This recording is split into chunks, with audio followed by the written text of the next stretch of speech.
ការប្រយុទ្ធប្រឆាំងនឹងអក្រិតកម្មឆបោកតាមប្រព័ន្ធបច្ចេកវិទ្យាឬ online scam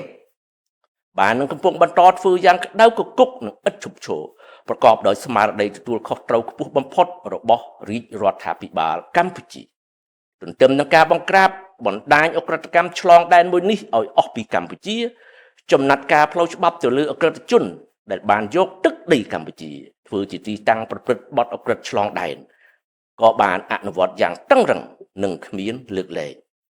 ជាក់ស្ដែងតុលាការសាលាដំបងខេត្តកំពតនៅថ្ងៃ27ឧសភាឆ្នាំ2026បានសម្រេចផ្តន្ទាទោសជនជាតិចិន6នាក់ដែលជាប់ពាក់ព័ន្ធនឹងការសម្លាប់និស្សិតជនជាតិកូរ៉េម្នាក់កាលពីអំឡុងខែសីហាឆ្នាំ2025ឲ្យជាប់ពន្ធនាគារកំណត់ម្នាក់អស់មួយជីវិតនេះគឺជាសក្ខីភាពមួយដែលបញ្ជាក់ពីភាពម៉ឺងម៉ាត់របស់រាជរដ្ឋាភិបាល